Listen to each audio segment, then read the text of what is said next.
옛날 옛적 한 번쯤은 들어보셨을 법한 이야기를 하나 들려드리겠습니다. 때는 영조 임금의 말년이 지나고 정조 임금께서 막 나라를 돌보기 시작하신 무렵이었습니다. 세상 인심이야 늘 그렇듯 시끄럽고 백성들 사는 꼴은 팍팍하기 그지없었지요. 그해 가을 유난히도 폭풍우가 사납게 몰아치던 밤이었습니다. 번개가 하늘을 세로로 갈라놓고 천둥 소리가 산허리를 흔들어대던 바로 그때 산골 마을에 사는 젊은 여인 하나가 있었습니다. 이름은 소연. 그날도 소연은 허리 휘어지게 삭바느질을 하다가 급히 짐을 꾸려 산길을 오르고 있었지요. 내 친정어미가 위독하시다. 이런 전갈이 어찌 그냥 넘길 수 있겠습니까? 가장인 딸이 마지막 인사라도 드려야지. 그래서 칠흑 같은 밤 비를 맞아가며 산길을 오른 것이었죠. 빗소리가 골짜기를 채우는데 그 사이로 어딘가에서 낯선 소리가 섞여 들려왔습니다. 소연이 걸음을 멈추고 귀를 기울였습니다.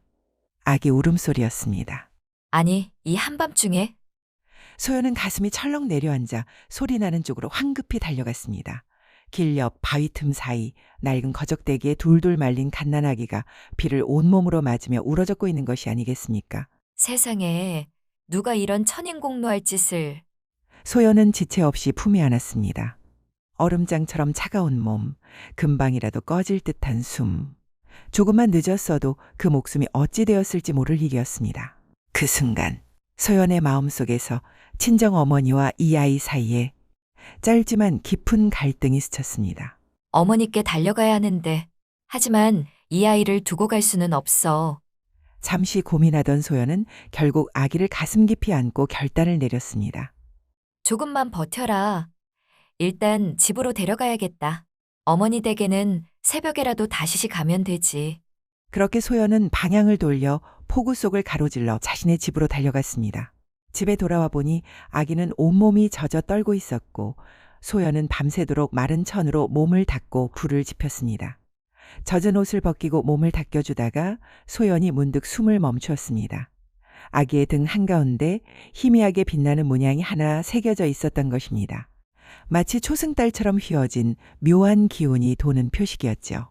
이건 범상치 않은 표시기로구나.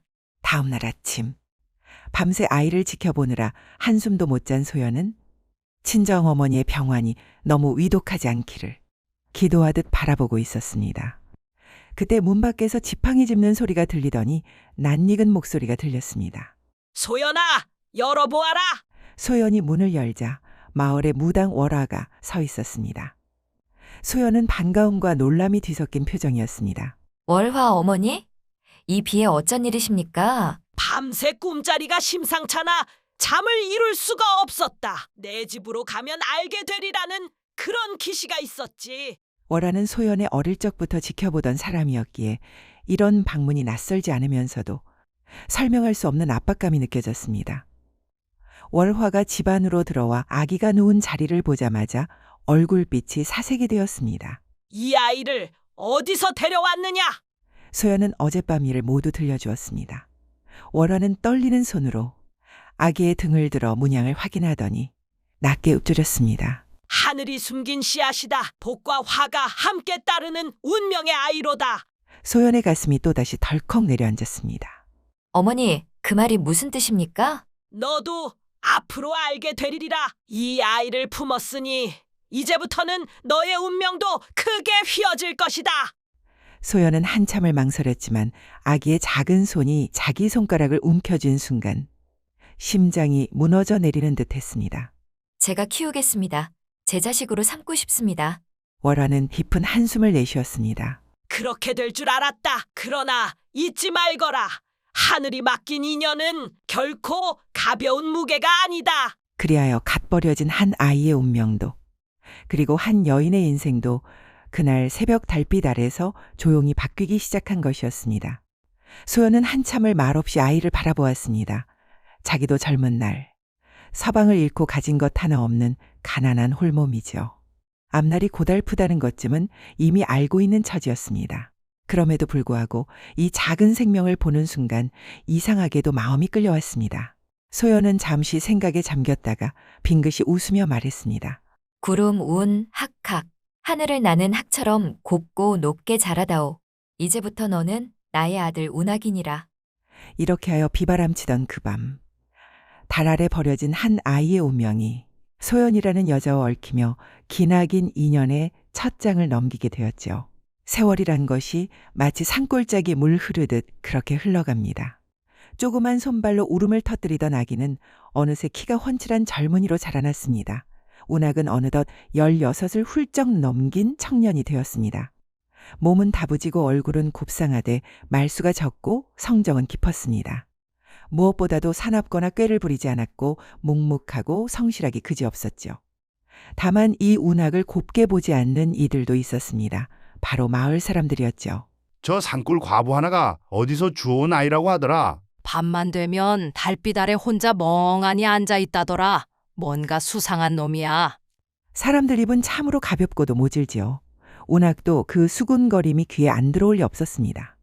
그래서 더더욱 조용해졌고 더더욱 어머니에게 짐이 되는 것만 같아 가슴이 아려왔습니다. 소연은 삭바느질과 허드렛 일을 전전하며 운학을 키웠습니다. 배를 고른 날도 많았고 겨울이면 찬바람을 이불 삼아 버텨야 할 때도 있었죠. 어느 날 저녁이었습니다. 허름한 방 안에 등잔불이 희미하게 깜빡이고 소연이 바느질을 하고 있을 때 운학이 조심스럽게 입을 열었습니다. 어머니, 드릴 말씀이 있습니다. 왜 그러느냐, 운학아? 저 마을 아래 김찬봉 댁에서 사람을 구한답니다. 사꾼으로 들어가 품삯을 받으면 그 돈으로 어머니께 드릴 수 있을 듯합니다. 소연의 손에서 바늘이 멈추었습니다. 사꾼이라니. 하루 품팔이도 아니고 정식으로 들어가 일하겠다는 말이냐? 찬봉 댁에서는 저를 좋게 보셨습니다. 몸이 여위신 홀어머니를 두고 집에서 기거해도 된다 하시고 바쁜 철엔 그 집에서 재우겠다 하셨습니다. 소연은 믿기지 않는다는 듯 물었습니다. 머슴살이는 상전집에 붙어 사는 것이 기본인데 참봉댁에서 내게 그런 은혜를? 운학은 어색하게 웃었습니다. 제가 어릴 때부터 성실하다며 특별히 허락해주겠노라 하셨습니다. 어머니 혼자 두기 딱하다고 말도 하시고요. 소연은 마음이 얼얼했습니다. 기특하고도 애잔했죠. 운학아, 미안하구나. 허나 너까지 떠나면 나는... 운학이 소연의 손을 꼭 잡았습니다. 어머니, 저는 떠나도 여기 있습니다. 밤이면 집으로 돌아올 것입니다. 사꾼이라 품삯도 정기적으로 받을 수 있습니다. 저는 더 이상 어머니께 짐이 되고 싶지 않습니다. 소연의 눈가가 붉어졌습니다. 짐이라니, 그게 무슨 소리냐. 너가 있어 내가 살아왔는데. 운학은 고개를 저었습니다. 아닙니다. 이제는 제가 어머니를 지켜야 합니다. 어머니에게 보탬이 되게 허락해 주십시오. 소연은 결국 고개를 끄덕였습니다. 아이를 붙잡고 싶었지만 아이가 더 이상 아이가 아니라는 것을 느꼈습니다. 가거라. 하지만 무리하지는 말아라. 운학은 밝게 웃었습니다. 예, 어머니께 누 되지 않겠습니다. 며칠 뒤 운학은 작은 보따리 하나만 들고 참봉댁으로 향했습니다.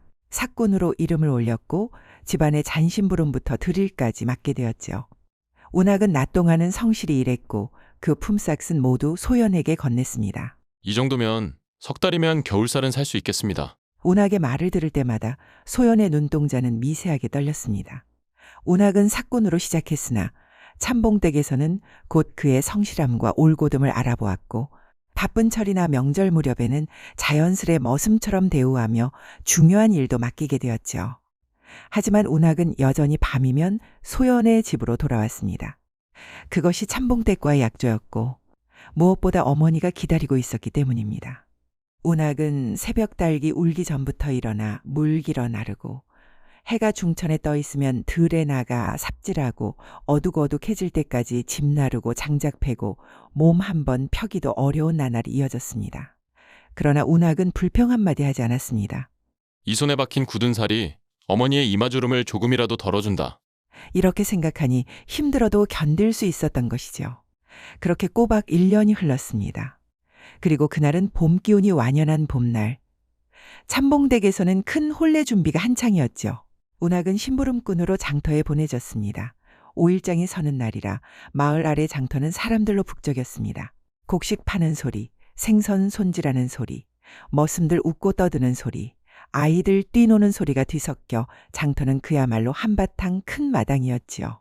평소보다 더 북적이는 5일장이었고 사람들 틈에서 북소리와 흥정소리가 뒤엉켜 장터는 활기로 가득했습니다. 그러나 그 활기 속에 묘하게 싸한 기운이 감돌았습니다. 곧 한 구석에서 심상치 않은 소리를 운학은 듣게 되었습니다. 이년이 말을 안 듣네. 매질 소리와 함께 어린 계집아이의 비명이 들려왔습니다. 운학이 본능적으로 걸음을 멈추고 고개를 획 돌려 그쪽을 바라보았습니다. 장터 한복판에서 거친 남정네가 8살 남짓한 계집아이를 마구 후려치고 있었습니다. 옷은 해지고 찢어져 있었고 얼굴은 먼지투성이었으며 마른 종이장처럼 앙상한 팔다리가 부들부들 떨렸지요. 팔아버린다. 이 계집애 오늘이 마지막이다. 누가 사갈 사람 없어? 남정네의 고함에 사람들은 힐끔거리기만 했습니다. 저 집안 망했다고 들었지? 아비가 역적으로 몰려 죽고 집안이 풍비박산 났다더라. 불쌍하긴 해도 우리가 어쩌겠어. 저 아이도 곧 어디론가 팔려갈 게야. 누가 이 계집애 사갈 사람 없어? 장정이 소리를 높였지만 주변 사람들은 힐끔힐끔 쳐다볼 뿐 아무도 나서지 않았습니다. 사람들은 혀를 차며 돌아섰습니다. 운학은 발걸음을 떼지 못하고 아이를 뚫어지게 바라보았습니다. 아이의 눈빛은 유독 생생했습니다. 두려움과 슬픔을 가득 머금었으면서도 어딘가 꺾이지 않은 기운이 남아있는 눈빛이었죠. 운학의 가슴이 철렁 내려앉았습니다. 저 아이 예전의 나의 처지와 같구나. 버려져서 길러진 자신의 모습이 겹쳐 보였습니다. 만일 소연이 그날 밤 자신을 거두지 않았다면 지금의 그 소녀와 다르지 않았을 것입니다. 남정네가 다시 아이를 때리려 손을 들었습니다. 운학의 발이 먼저 움직였습니다. 저 아이 얼마요? 장정이 운학을 훑어보며 코웃음을 쳤습니다. 머슴 옷차림을 보아하니 혼자 결정할 처지는 아닌 것 같은데. 그래도 묻겠습니다. 얼마입니까? 품삯 6냥. 6냥이면 데려가시오. 6냥. 운학의 심장이 크게 뛰었습니다. 6냥은 그가 석 달 동안 피땀 흘려 모아온 품삯이었습니다. 원래는 겨울쌀을 사고 장만할 것들을 어머니께 드릴 요량이었지요. 어머니께 드리려고. 하지만 이 아이를 모른 척할 수는. 아이의 시선이 운학을 바라보았습니다. 살려달라는 말조차 못하는 조용한 호소. 잠깐의 망설임 끝에 운학은 손을 뻗어 돈주머니를 꺼냈습니다. 좋습니다. 6냥. 장정의 눈이 휘둥그레졌습니다. 허허, 머슴치곤 돈을 꼬박꼬박 모았구만. 좋다, 가져가시오. 이제부터 이 계집애는 자네 것이오. 장정이 아이의 팔을 내밀어 툭 떠밀었습니다. 운학의 앞으로 밀려난 아이는 순간 움찔했지만 운학이 부드러운 눈빛으로 손을 내밀었습니다. 아이의 눈이 운학을 향했습니다. 겁먹은 눈빛 속에 아주 자극은 희망이 깃드는 듯 했습니다. 무서워하지 마라. 이제 아무도 너를 때리지 않는다. 아이는 조심스럽게 운학의 손을 잡았습니다. 그 손이 어찌나 가볍고 삭막하던지 운학은 저도 모르게 가슴이 먹먹해졌습니다. 그날 저녁 운학은 아이를 데리고 산골집으로 돌아왔습니다. 운학아, 오늘은 조금 늦었구나. 늦도록 어딜 다녀오느라. 이 아이는 누구냐? 소연은 눈을 동그랗게 뜨고 아이를 바라보았습니다. 그것이 어머니 장터에서 팔려나가던 아이였습니다. 운학은 천천히 모든 일을 이야기했습니다. 장터에서 있었던 일, 아이의 처참한 모습, 그리고 결심하기까지의 마음. 그냥 지나칠 수가 없었습니다. 소연은 아이를 찬찬히 훑어보았습니다. 상처투성이 팔다리, 홀은 자국이 군데군데 보이는 등, 그리고 그와는 어울리지 않을 만큼 영특한 눈빛, 가슴 한편이 쿡 찔리는 듯 했습니다. 저 아이도 내 운학이처럼 혼자였겠구나. 그리고 그 어린 소녀의 모습에서 갓난 운학을 끌어왔던 자신의 모습을 떠올리기도 하였지요. 소연의 입술이 떨렸습니다. 네 이름이 뭐니? 혜진이라 합니다. 소연은 조용히 고개를 끄덕였습니다. 혜진, 좋은 이름이구나. 오늘부터 너는 이 집의 식구다. 혜진의 눈이 놀란 듯 크게 떠졌습니다. 곧이어 눈물이 뚝뚝 떨어졌죠. 이제부터 이 집이 내 집이다. 배고프면 배고프다 말하고 아프면 아프다 말하거라. 내 편이 여기 둘이나 있으니. 자신들 앞에 따뜻한 눈빛을 가진 소연과 운학을 본 혜진의 눈에서 안도와 그동안 참아두었던 서러움이 눈물로 하염없이 흘러내렸습니다. 이렇게 하여 달 아래서 버려진 한 아이 운학, 집 잃고 떠돌다 팔려온 아이 혜진, 그리고 둘을 품은 어머니 소연. 이 세 식구의 기막힌 인연이 그때부터 비로소 시작된 것이었습니다. 세월은 또 한 번 고개를 넘어갔습니다. 혜진은 소연과 운학의 보살핌 속에서 병든 새처럼 움츠러들던 모습을 벗고 해가 갈수록 건강하고 총명한 소녀로 자라났습니다. 이제는 집안일도 척척 돕고 어머니를 따라 바느질도 배웠죠. 혜진은 운학을 따라다니며 오라버니 오라버니. 하고 부르기 바빴습니다.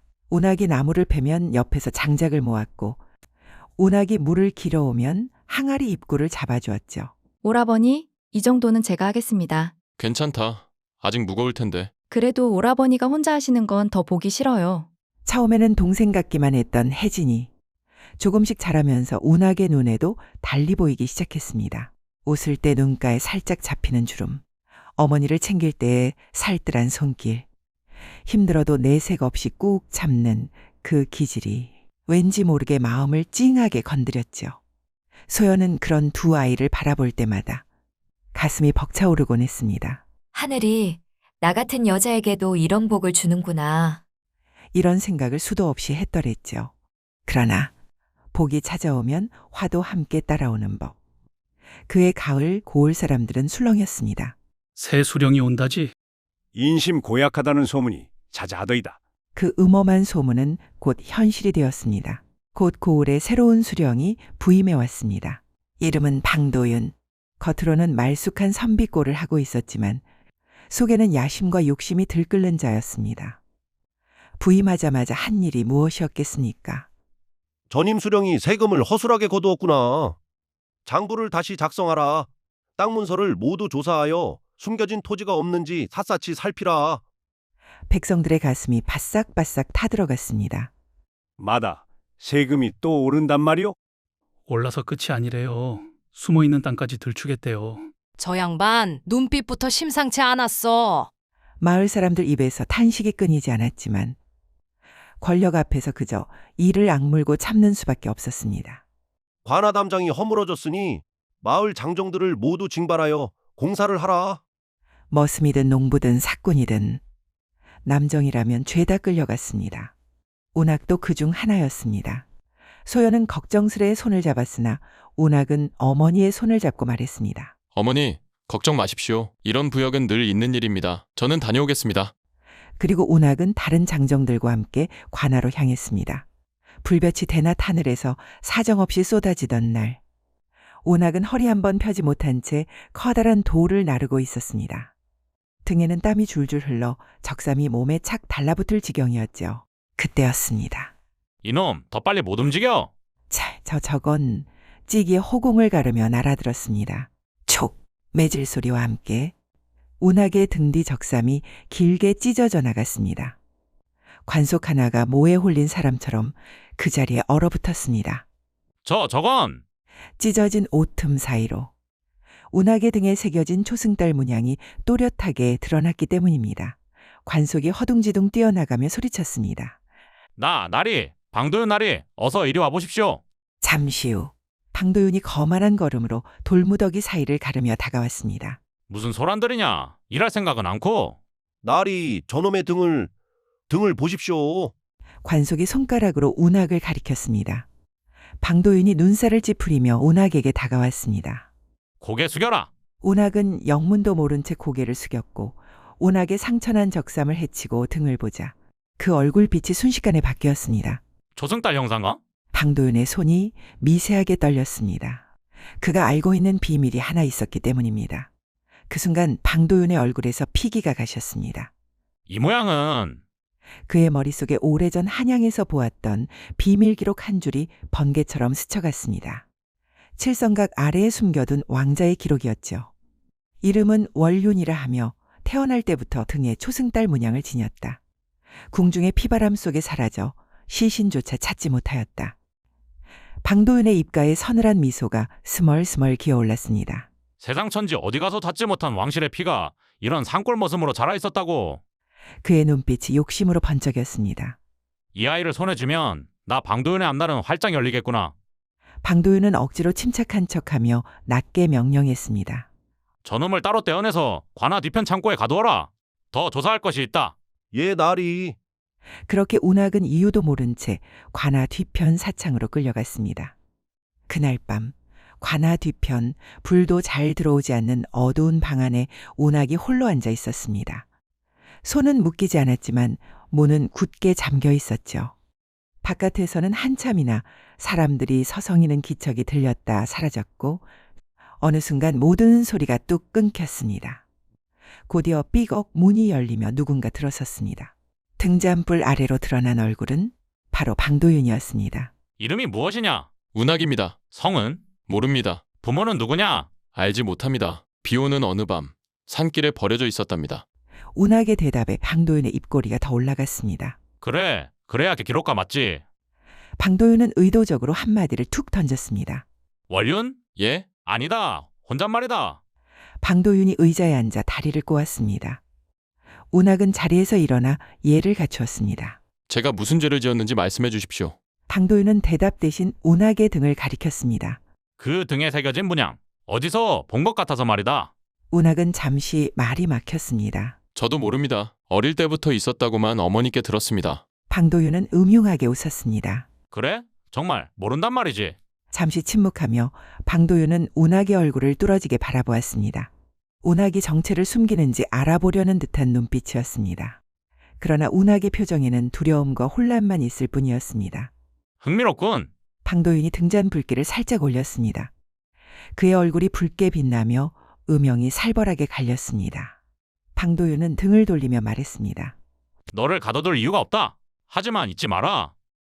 그는 천천히 운학에게 얼굴을 가까이 가져갔습니다. 너 같은 놈은 언제든 내 손아귀에 있다는 것. 방 안의 공기가 무겁게 내려앉았습니다. 방도윤은 뒤로 물러나며 명령했습니다. 풀어주되 뒤를 미행하도록 하라. 관속들이 운학을 데리고 나왔습니다. 혹여라도 진짜 왕실의 혈육이라면 자신이 큰 화를 입을 수도 있었기 때문입니다. 운학은 풀려났지만 자유를 얻었다기보다는 정체 모를 거대한 그림자 앞에 서 있는 듯 했습니다. 왜 자신을 붙잡았다가 풀어준 것인지, 문양에 대해 무슨 말을 하려 했는지 아무것도 알 수 없었습니다. 그저 한 가지 불안감만 짙어지고 있었습니다. 어머니가 기다리시겠지. 운학은 흔들리는 마음을 가다듬고 집으로 향했습니다. 사정을 알지 못한 소연과 혜진은 하염없이 운학이 돌아오기만을 기다렸습니다. 관하로 찾아도 가보았지만 조사 명목으로 잠시 붙들어 두었으나 시간이 지나면 풀어줄 것이다 라는 말만 듣고 두려움과 혼란으로 애만 태울 뿐이었죠. 또한 밤마다 소연의 집 근처엔 정체 모를 그림자들이 맴도는 듯하여 소연과 혜진은 운학이 무사히 돌아오길 기도할 뿐이었죠. 운학이 관아 뒤편에 갇힌 지 이틀째 되던 날이었습니다. 소연의 집 문 앞에 한참 동안 비를 맞은 듯한 허름한 노인이 서 있었습니다. 눈에는 검은 태가 지고 손은 떨리고 있었습니다. 등은 구부정하고 머리는 백발. 하지만 눈빛만큼은 또렷하고 매서웠습니다. 여기가 혜진이라는 아이가 산다는 집 맞습니까? 소연이 놀라서 노인을 부축했습니다. 어르신, 먼 길을 오셨나 봅니다. 혜진이를 어떻게 아십니까? 노인이 마루에 털썩 주저앉았습니다. 그의 숨이 조금 고르자 떨리는 목소리가 흘러나왔습니다. 저는 이진사댁 혜진 아씨를 모시던 늙은 종입니다. 소연의 눈이 커졌습니다. 아씨? 노인의 눈가에 이슬이 맺혔습니다. 그렇습니다. 혜진 아씨의 아버님 이진사께서는 청렴하고 강직하기로 소문난 선비셨지요. 하지만 세상 돌아가는 이치가 늘 그렇듯 청렴한 이가 먼저 손가락질 당하고 바른 사람이 먼저 칼날 아래 서는 법. 노인은 오래도록 가슴속에만 묻어두었던 이야기를 꺼내놓았습니다. 혜진아 씨는 역적으로 몰려 억울하게 죽임당한 이진사 댁의 외동딸입니다. 어른들은 모두 잡혀가고 집안은 하룻밤새에 망했습니다. 저는 목숨 걸고 아씨를 숨겼지만 끝내 지켜내지 못했습니다. 팔려나간 뒤로 소식을 잃었는데 이 마을에 있다는 말을 듣고 제 마지막 힘을 다해 찾아온 것입니다. 노인의 눈물방울이 마루에 똑똑 떨어졌습니다. 소문에 이 고을 어디에 어린 계집아이가 하나 이름을 혜진이라 부르며 산다는 말을 들었습니다. 설마 했지만 한 번쯤은 확인해 봐야겠다 싶어 늙은 몸을 이끌고 여기까지 왔습니다. 소연은 한숨을 길게 내쉬었습니다. 혜진이는 지금 시냇가에 빨래를 하러 갔습니다. 곧 돌아올 겁니다. 직접 보고 확인하시는 게 좋겠습니다. 그런데 말입니다. 이 모든 이야기를 대청마루 난간 밑에 숨어 귀 기울이고 있는 자가 있었으니 바로 방도윤이 몰래 붙여둔 밀정이었습니다. 밀정은 몰래 몸을 낮추어 소리를 하나도 놓치지 않고 들었습니다. 이진사, 영모, 외동딸. 밀정은 눈을 휘둥그레 뜨고 곧장 관하로 달려가 방도윤에게 귀띔했습니다. 날이 운학이 있던 그 집에 있던 혜진이라는 계집 아이가 억울하게 죽은 영모 이진사의 외동딸이라 합니다. 뭐시라? 방도윤은 자리에서 벌떡 일어나며 명령했습니다. 지금 당장 혜진이라는 계집애를 조용히 잡아오너라. 소문 한 줄 새어나와서는 안 된다. 예, 날이. 혜진은 빨래를 개어들고 집으로 돌아오는 길목에 들어섰습니다.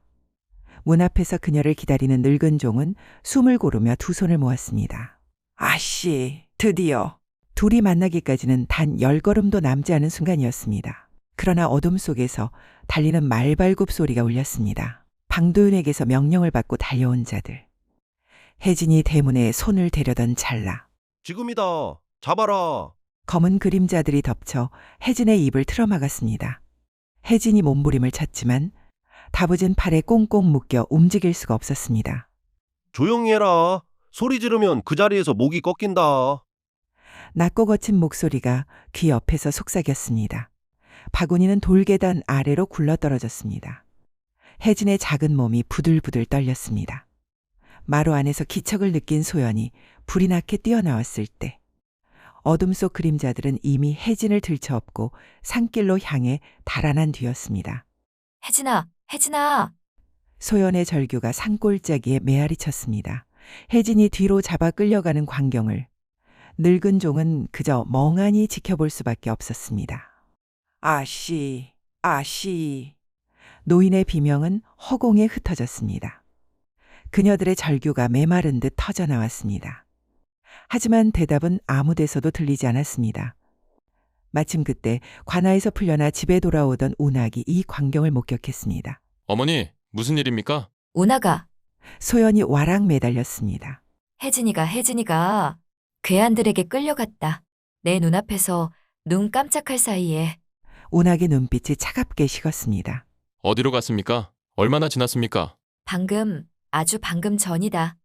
운학은 주위를 둘러보았습니다.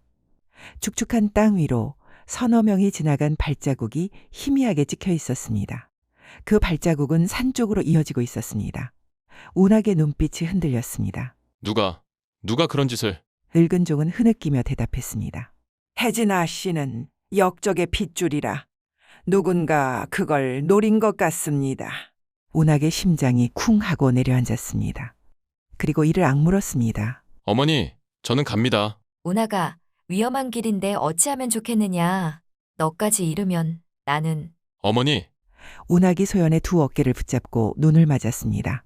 혜진이는 제 동생입니다. 아니, 그 이상입니다. 어머니께서 저를 비바람 속에서 건져내셨듯 이제는 제가 혜진이를 건져야 합니다. 소연은 말없이 울음을 삼켰습니다. 손이 덜덜 떨렸지만 아들의 눈에 맺힌 결심이 너무나 확고했습니다. 그래, 가거라. 하지만 반드시 살아서 돌아와야 한다. 제발. 운학은 허리에 칼을 차고 달빛조차 없는 어둠 속으로 달려들어갔습니다. 그 순간부터 세 사람의 운명은 돌이킬 수 없이 새로운 길로 접어들고 있었죠. 운학은 한밤중 산길을 숨이 턱에 찰 만큼 달리고 또 달렸습니다. 산짐승 울음소리도 나뭇가지 부딪히는 소리도 그에게는 모두 소음일 뿐이었습니다. 그의 귀에 들리는 건 오직 혜진아. 자신의 심장 소리와 같은 그 이름뿐이었습니다. 얼마를 달렸을까요? 산 아래에서 장작을 하던 나무꾼 하나가 운학을 불러 세웠습니다. 이봐, 젊은이, 밤중에 어디를 그렇게 허겁지겁 달리느냐? 혹시 이 근처에서 사람들에게 붙들려 끌려가는 여인을 보지 못하셨습니까? 계집아이는 못 봤고 나무꾼이 턱을 쓰다듬었습니다. 저 산 위 뜸부기골 쪽 폐가에서 늦은 밤인데도 인기척이 나더군. 아무도 찾지 않는 곳인데 말이야. 으스스해서 얼른 내려오긴 했지. 그 말이 끝나기 무섭게 운학은 인사를 하고 다시 산을 향해 뛰었습니다. 뜸부기골.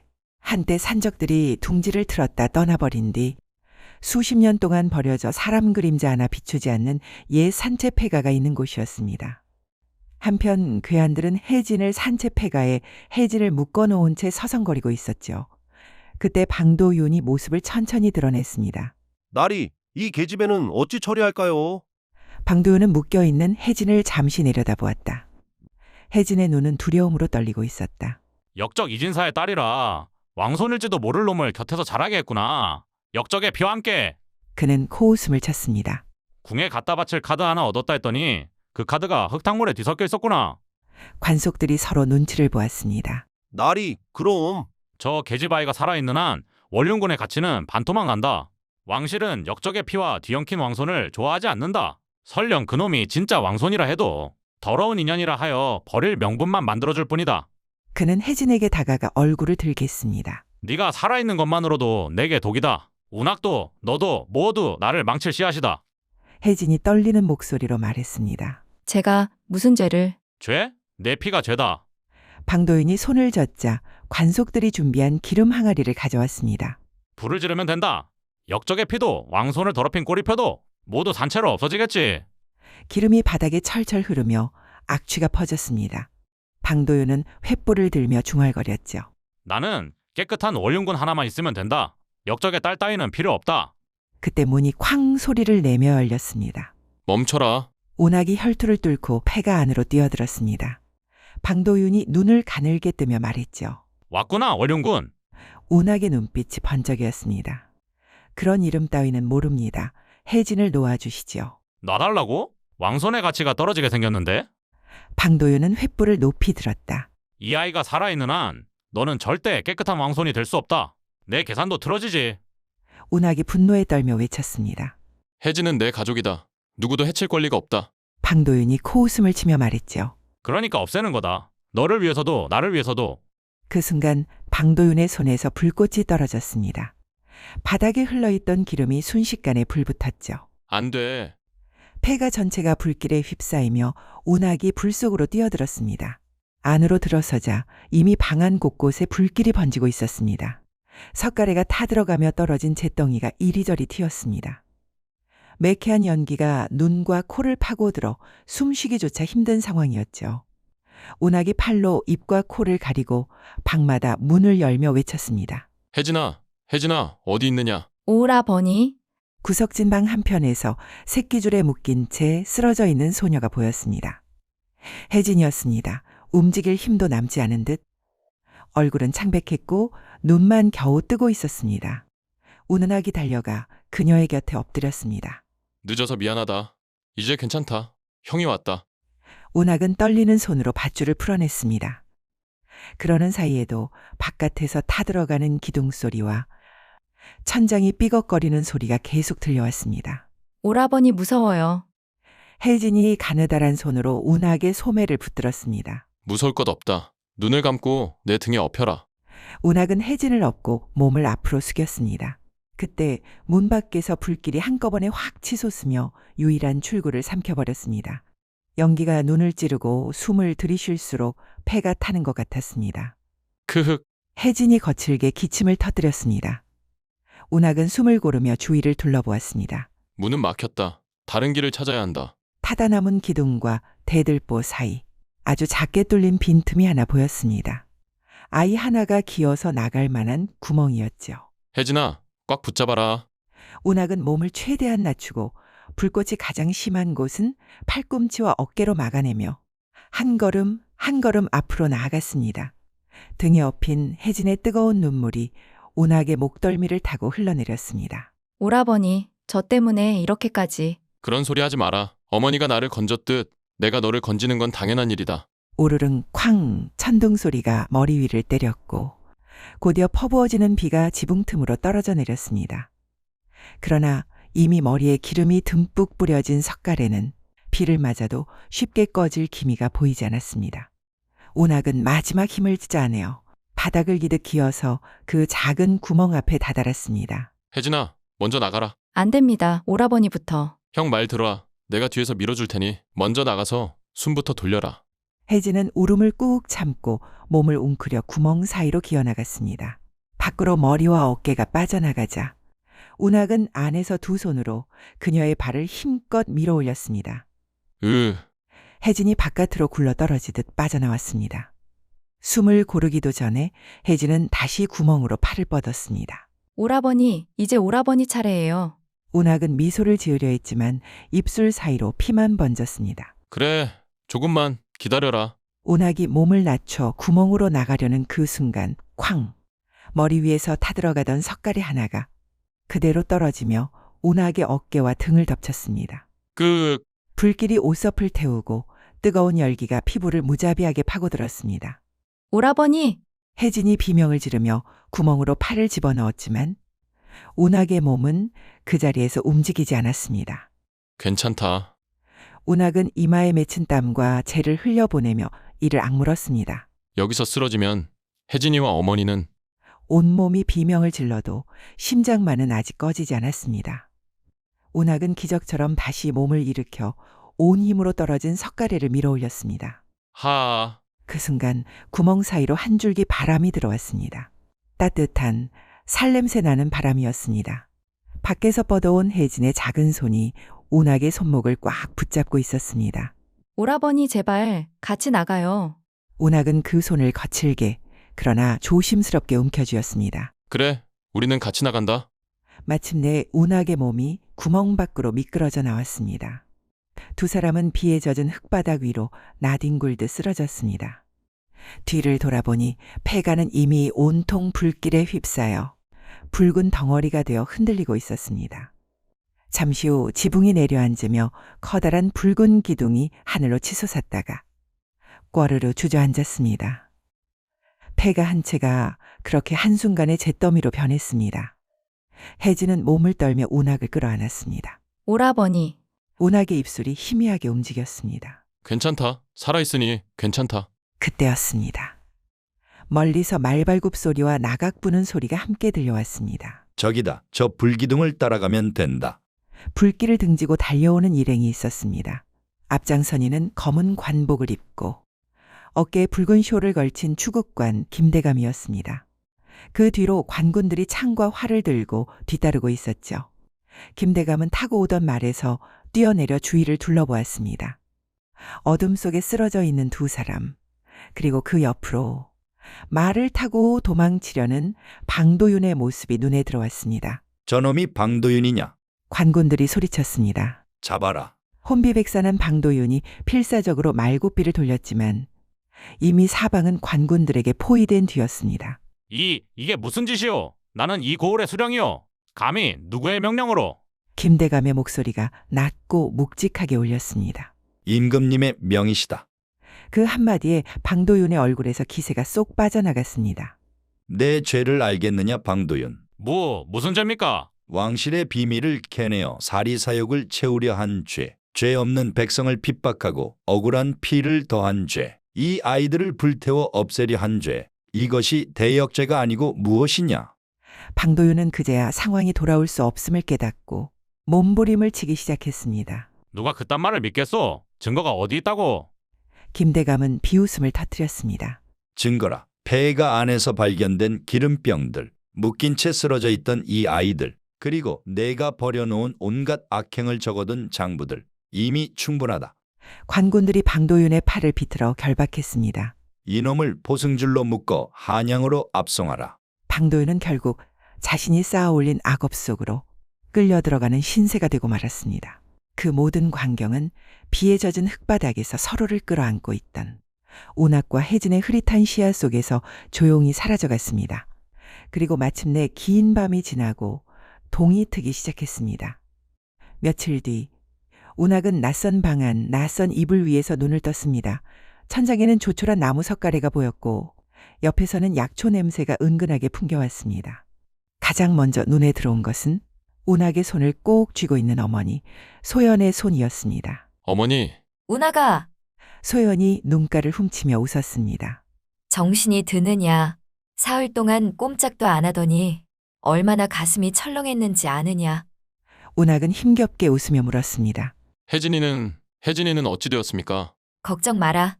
네가 지켜낸 덕에 살을 조금 댄 것 말고는 아무 탈 없다. 그 말을 들은 순간 운학의 어깨에서 긴장이 한꺼번에 빠져나갔습니다. 다행입니다. 그때 미닫이 문이 살며시 열리며 김대감이 조용히 들어왔습니다. 정신이 들었구나. 운학이 상체를 일으키려 하자 소연이 황급히 말렸습니다. 아직 누워 있어라. 상처가 덧난다. 김대감이 손을 들어 소연을 말렸습니다. 괜찮소. 이 아이는 이제부터 내가 해야 할 이야기를 제정신으로 들어야 하오. 김대감은 운학 곁에 와서 조용히 앉았습니다. 내 등에 새겨진 그 문양. 내가 태어날 때부터 지니고 있었단다. 운학은 말없이 고개를 끄덕였습니다. 20여 년 전 궁중 안에서 큰 피바람이 불었다. 세력 다툼 속에서 정권을 잡기 위해 왕실의 어린 피까지 손을 대려는 자들이 있었지. 소연의 손이 덜덜 떨렸습니다. 김대감이 말을 이었습니다. 그때 막 돌도 채 지나지 않았던 왕자 한 분이 계셨다. 이름이 월윤. 등에 초승달 문양을 지닌 조금 전 말한 그 아이 말이다. 그 아이는 밤중에 흔적도 없이 사라졌고 궁중에서는 죽었다는 소문만 나돌았다. 하지만 임금께서는 속으로 아이의 생존을 의심하셨지. 혹시 누군가 목숨 걸고 살려내어 어딘가 숨겨놓은 것이 아닐까? 그 일이 있은 후 왕실에서는 매년 비밀리에 수소문을 해왔다. 달 모양 문양을 지닌 아이가 있는지 궁밖 어디에 숨겨져 있지는 않은지 말이다. 운학은 자신도 모르게 손으로 등을 더듬었습니다. 평생 감추고 살아왔던 그 문양. 누군가에게는 출세의 발판이 될 수도 있는 것. 누군가에게는 죽음의 표적이 될 수도 있는 그것. 내 등에 새겨진 문양을 방도윤이 처음 보고도 그냥 넘길 리가 없지 않느냐. 김대감의 눈빛이 잠시 어두워졌습니다. 그자는 내 정체를 이용해 왕실을 협박하려 했다. 왕손 하나를 쥐고 있다는 사실만으로도 자신이 원하는 자리를 얻을 수 있으리라 생각했던 게지. 김대감은 잠시 말을 멈추더니 하지만 천하의 악인이라도 하늘의 눈은 속이지 못한다. 이렇게 덧붙였습니다. 소연이 조심스럽게 물었습니다. 그렇다면 우리 운학이는? 김대감이 천천히 고개를 끄덕였습니다. 그렇소. 당신 아들 운학, 그 아이가 바로 20여 년 전 사라졌던 그 왕자, 월윤군 일 가능성이 지금으로서는 가장 크오. 방 안에 잠시 정적이 흘렀습니다. 운학은 한참 동안 말을 잇지 못했습니다. 그가 떠올릴 수 있는 기억은 언제나 소연의 품냄새, 낡은 이불을 덮고 자던 다락방 천장, 어릴 적 마당에서 뛰놀며 소연에게 혼나던 장면들 뿐이었습니다. 궁궐의 높은 담도, 금빛 비단 옷도, 왕자의 이름도 그에게는 전부 남의 이야기 같았습니다. 대감마님, 운학이 조용히 입을 열었습니다. 저는 왕손이든 아니든 사실 아무래도 좋습니다. 김대감이 눈썹을 꿈틀거렸습니다. 무슨 말이냐? 제게 어머니는 소연 한 분뿐입니다. 저를 비에 젖은 거적더미에서 건져낸 분도, 굶어도 먼저 제 밥부터 챙겨주신 분도, 목숨보다 아끼며 키워주신 분도 다 이분이십니다. 운학의 목소리가 떨렸습니다. 어머니가 아니었다면 저는 이 세상 사람이 아니었을 것입니다. 그래서 저는 무엇보다 이분의 아들이고 싶습니다. 소연의 눈에서 주르륵 눈물이 흘러내렸습니다. 한참 동안의 침묵 끝에 운학이 깊게 숨을 내쉬며 고개를 들었습니다. 황송하오나 저는 궁으로 가지 않겠습니다. 김대감의 눈이 가늘게 좁혀졌습니다. 생각을 잘해야 한다. 한 번뿐인 기회일 수도 있다. 그렇기에 더 잘 생각했습니다. 운학의 말에는 더 이상 흔들림이 없었습니다. 궁에 가면 비단옷과 좋은 음식, 높은 자리가 있을지 모르겠습니다. 하지만 그곳엔 저를 키워준 어머니도 없고 제 목숨을 살려준 혜진이도 없습니다. 운학은 손을 포개어 무릎 위에 올렸습니다. 저는 왕손이기 이전에 소연 어머니의 아들입니다. 그리고 혜진이의 오라버니로 남고 싶습니다. 세상 어떤 부귀영화보다 저는 어머니와 혜진이와 함께 이렇게 밥 한 그릇 나누어 먹는 일상이 더 귀합니다. 김대감은 오랫동안 아무 말 없이 운학을 바라보았습니다. 그리고 마침내 깊게 한숨을 내쉬곤 고개를 끄덕였습니다. 그래, 내 뜻이 그리 단단하다면 나라고 무엇이라 더 말하겠느냐? 김대감은 품에서 봉한 봉서 하나를 꺼냈습니다. 여기 임금님의 어명이 담긴 봉서가 있다. 월윤이라 전해지는 아이가 있다 하니 그 아이의 뜻을 존중하라. 이 말씀이 적혀 있지. 운학은 놀라 눈을 떴습니다. 이미 궁에서도 너를 찾는 수색이 오래전부터 있었단다. 나는 지금 왕의 대신으로 너의 선택을 확인하러 온 셈이지. 소연과 혜진도 숨을 죽이며 김대감을 바라보았습니다. 내 뜻을 들었으니 이제 나 또한 할 일을 하겠다. 김대감은 봉서를 조용히 내려놓으며 말을 이었습니다. 첫째, 너의 뿌리는 여기서 더 파헤치지 않는다. 너는 이 고을의 한 청년으로 그저 운학이라는 이름으로 살아가거라. 운학이 깊이 고개를 숙였습니다. 둘째, 혜진 낭자의 아버지 이진사의 억울함은 이미 조사 결과 밝혀졌다. 왕실에서는 그분의 누명을 거두고 신원을 회복시키기로 하셨다.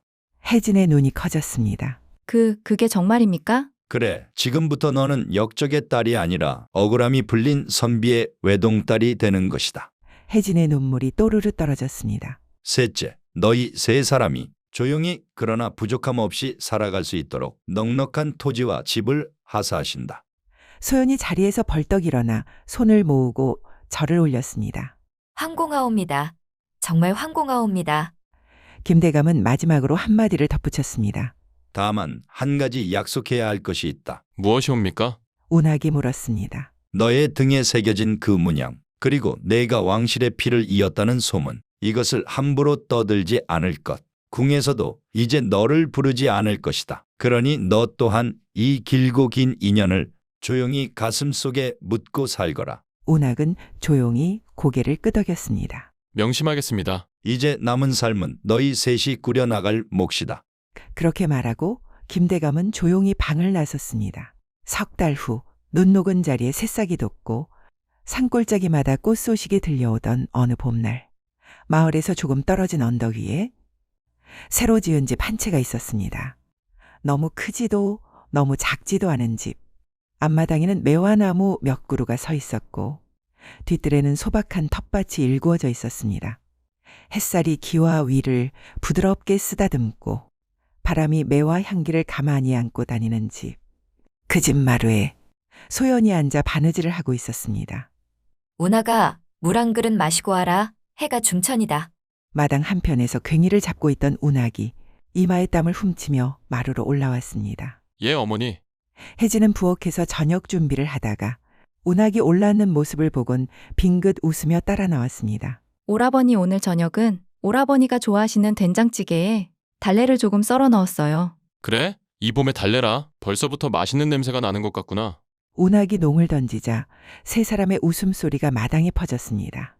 매화꽃잎이 바람을 타고 사뿐사뿐 떨어져 세 사람의 어깨와 무릎 위에 내려앉았습니다. 운하가 너는 정말 후회하지 않느냐? 궁궐에 들어가 왕손으로 살 수 있는 길을 우리 곁에 남겠다고 버린 것을 말이다. 운학은 잠시 허공을 바라보다가 부드럽게 미소를 지었습니다. 어머니, 사람 마음이란 것이 참 묘해서 궁이라는 곳은 한 번도 가본 적이 없지만 그곳을 떠올리면 높은 담, 차가운 돌바닥, 그리고 끝없는 싸움이 떠오릅니다. 하지만 이곳을 떠올리면 어머니의 웃음소리, 혜진이의 찌개 냄새, 그리고 이 매화 향기가 떠오릅니다. 운학은 소연의 손등을 두 손으로 감싸 쥐었습니다. 제가 선택한 곳은 부귀가 있는 궁궐이 아니라 사랑이 있는 이 집입니다. 그러니 후회할 것이 무엇이겠습니까? 혜진도 조용히 다가와 소연의 다른 손을 잡았습니다. 저도 마찬가지입니다, 어머니. 아버지의 억울함이 풀린 것만으로도 큰 복인데 이렇게 어머니와 오라버니 곁에서 밥을 지어 먹고 이야기를 나누고 같이 웃을 수 있으니 이보다 더 큰 행복이 어디 있겠습니까? 소연의 눈가가 또다시 촉촉해졌습니다. 하늘이 너희 둘을 내 품에 안겨준 것이겠지. 그녀는 두 아이의 손을 꼭 잡았습니다. 운하가, 혜진아, 너희는 내가 세상에서 가장 아끼는 보물이다. 세 사람은 그렇게 마루 위에서 서로의 온기를 나누고 있었습니다. 그 위로 매화꽃잎이 눈송이처럼 흩날렸습니다. 해가 저물고 하늘에는 둥근 달이 떠올랐습니다. 달빛이 새로 지은 집의 지붕 위로, 마당의 매화나무 위로, 그리고 마루 위에 앉아있는 세 사람의 어깨 위로 조용히 내려앉았습니다. 운학은 잠시 하늘을 올려다보았습니다. 그리고 마음속으로 천천히 다짐했습니다. 나는 이 두 사람을 지킨다. 왕손이 아닌 그저 어머니의 아들이자 혜진의 오라버니로서. 대문이 조용히 닫히고 창호 너머로 따뜻한 불빛이 새어나왔습니다. 달은 그 모습을 한참 동안 말없이 내려다보고 있었습니다. 마치 그래 잘 살거라. 이렇게 축복이라도 건네는 듯이요. 이렇게 해서 오늘의 달빛 자담 한 토막. 달 아래 두 아이의 이야기는 조용히 막을 내립니다. 버려진 아이였던 운학은 왕실의 피를 이은 왕손이었지만 그는 왕자의 이름보다 어머니의 아들 이기를 택했습니다. 역적의 딸이라 불리던 혜진 은빛을 잃은 한 소녀였지만 사랑과 보호를 받으며 다시 사람답게 살 수 있는 삶을 되찾았습니다. 그리고 가진 것 하나 없던 소연은 두 아이를 품에 안음으로써 세상에서 가장 부유한 어머니가 되었습니다. 혈통보다 강한 것은 정이었고 신분보다 더 소중한 것은 가족이었죠. 때로는 가장 낮은 곳에서 가장 귀한 꽃이 피어나기도 합니다. 머슴이라 불리던 한 청년에게 왕자의 피가 흐르고 있었듯 노비로 팔려가던 한 소녀가 사실은 기계 있는 선비의 딸이었듯 우리 주변 보잘것없어 보이는 것들 속에도 귀한 것이 숨어 있을지 모릅니다. 그것을 알아보는 눈은 높은 자리에 앉은 자의 눈이 아니라 사랑하는 마음에서 나오는 눈일지도 모르지요. 오늘 이야기가 여러분 마음 한켠에 작은 여운이라도 남겨드렸다면 좋겠습니다. 다음에도 옛사람들 입에서 입으로 전해 내려오던 또 다른 인연 이야기 하나 들고 다시 찾아뵙겠습니다. 들어주셔서 고맙습니다. 구독과 좋아요, 댓글로 여러분의 귀한 흔적을 남겨주시죠. 감사합니다.